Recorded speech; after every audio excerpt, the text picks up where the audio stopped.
Hello guys, welcome back to the channel. இன்றைக்கி பெசக அப்பம் எப்படி செய்யலான்னு பார்க்கலாமா? வாங்க வீடியோக்குள்ளே போகலாம். இதுக்கு 2 டம்ளருக்கு பச்சரிசி எடுத்து வச்சுக்கோங்க. இதே டம்ளருக்கு ஒரு 3/4 டம்ளர் உளுந்து எடுத்துருக்கேன். நல்லா கழுவிட்டு நல்ல தண்ணி பிடிச்சி 2லேருந்து 3 மணி நேரத்துக்கு ஊற வச்சு எடுத்துக்கோங்க. இப்போ அரைக்கிறதுக்காக அரைமுறி தேங்காய், 6 பல் சின்ன வெங்காயம், கொஞ்சமாக சீரகம், ஒரு 3 பல் பூண்டு, தேவையான அளவு உப்பு எடுத்துக்கோங்க. இப்போது மிக்சர் ஜாரில் ஊற வச்சுருந்த பச்சரிசியும் உளுந்தையும் சேர்த்துட்டு லைட்டாக தண்ணி ஊற்றி மிக்சர் ஜாரை மூடி போட்டு நம்ம நல்லா மையாக அரைச்சி எடுத்துக்கணும்.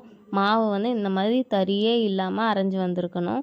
இப்போது லைட்டாக அந்த மாவில் லைட்டாக தண்ணி ஊற்றிட்டு அதை அப்படியே நம்ம இன்னொரு பாத்திரத்தில் ட்ரான்ஸ்ஃபர் பண்ணி எடுத்து வச்சுக்கலாம். இந்த பாருங்கள், இந்த மாதிரி ட்ரான்ஸ்ஃபர் பண்ணிவிட்டு இப்போது ஒரு அரைப்பு மட்டும் ரெடி பண்ணிக்கலாம். இதுக்கு 6 பல் சின்ன வெங்காயம் எடுத்திருக்கேன். அப்புறம் ஒரு 3 பல் பூண்டு, அப்புறம் கொஞ்சமாக சீரகம், ஒரு அரை முறி தேங்காய். நமக்கு உப்புக்கு எவ்வளோ தேவையோ அந்த அளவுக்கு உப்பு சேர்த்துக்கோங்க. சேர்த்துட்டு மிக்சியை மூடி போட்டு நல்லா கொரப்பாக எடுத்து வச்சுக்கோங்க. ஆனால் நமக்கு பூண்டும் சின்ன வெங்காயமும் நல்லா அரைஞ்சி வந்திருக்கணும். இந்த மாதிரி இருக்கணும். இப்போ அரைச்சி வச்சுருந்ததை நம்ம அந்த மாவு கூடயே சேர்த்துக்கலாம். சேர்த்துட்டு நல்லா கை போட்டு நல்லா இந்த மாதிரி மிக்ஸ் பண்ணி எடுத்துக்கோங்க. அந்த தேங்காய் பேஸ்ட் மாவில் எல்லா இடத்துலையுமே பரகி இருக்கணும். அந்த மாதிரி நல்லா மிக்ஸ் பண்ணி எடுத்து வச்சுக்கோங்க.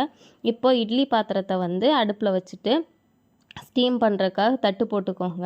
இப்போது சின்ன கிண்ணத்தில் லைட்டாக தேங்காய் எண்ணெய் ஊற்றிக்கோங்க. ஊற்றிட்டு அதை ஃபுல்லாக எல்லா இடத்துலையுமே நம்ம இந்த மாதிரி தேய்ச்சி விடுங்க. அப்போ நமக்கு ஒட்டாமல் வந்துடும். இப்போ மாவை நல்லா கலக்கிட்டு நம்ம இட்லி ஊற்றுற மாதிரியே மாவை எடுத்து இந்த பாத்திரத்தில் ஊற்றிக்கோங்க. ஆக்சுவலி இந்த இது நம்ம குட் ஃப்ரைடேக்காக தேர்ஸ்டே செஞ்சு நமக்கு ஃப்ரைடே கொடுப்பாங்க. ஸோ சர்ச்சில் தான் கொடுப்பாங்க. அங்கே இந்த மாதிரி தான் இருக்கும்.